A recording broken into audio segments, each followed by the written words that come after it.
Alright, hello, and thank you for taking a few minutes before the shower to listen to my self-introduction speech for college. This is not a Toby Keith, I want to talk about me a moment, college. I don't normally do this. As the uniform indicates, I am in the military, particularly the Marine Corps. And I'm also a Christian. And for those of you watching, as everyone else here knows, I'm going to be getting married to Sarah August 29th. These chevrons right here indicate that I am a sergeant. The cacophony of colors I have on my chest here, the shooting badges, are kind of like the military equivalent of a resume. They kind of tell you where I've been, what I've done, and a little bit about what I've experienced. Lastly, the red stripe on my trousers, we call it a blood stripe, indicates that I'm a non-commissioned officer.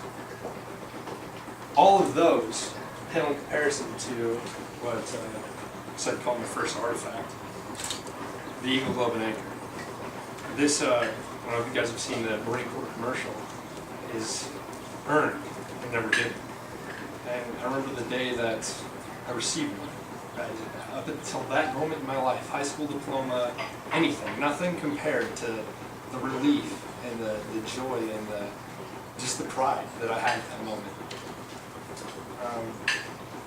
Naturally, well, it's kind of become like a symbol for me. You know, honor, courage, and commitment. That's the three words that Marines cling to. However, as time went on, we couldn't live up to those values, me and my fellow Marines, and our shortcomings maintaining those values began to set in. That empty void that I thought the Marine Corps filled began to growl again. In my search for answers, I picked up this second artifact, a New International Version Bible, and through my first deployment, the time I spent there in Iraq, I became a Christian. And one thing I learned about Christ, his gift of salvation, was that it was just such a contrast where the Marine Corps, and what I'd always thought about religion, where you earned it and it wasn't given to you, the opposite was true, that it was given and never earned. And the character, the honor, the courage, and the commitment that Christ showed time and time again in the Bible really motivated me, and that was the kind of person I wanted to be, and I decided that I was going to give my life to him and follow him. Lastly, I'm madly in love with Sarah. And though our marriage is a future thing, much like the kingdom of heaven is a future thing, it's also here and now and present. And we're not walking into this blind.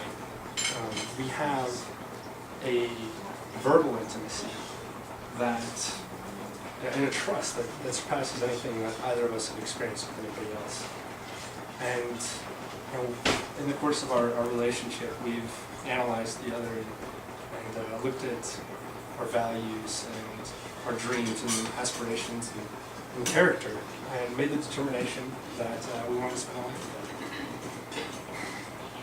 So those vows, and lastly, I guess my third artifact, the ring, those are a commitment. And it's those values, honor, courage, and commitment, that really make a marriage. So I may be a Marine and a Christian, and soon enough I'll be a husband, but that's not enough. That's not really just who I am. Who I am is a man who strives to be committed in all things, honorable, and courageous. Thank you.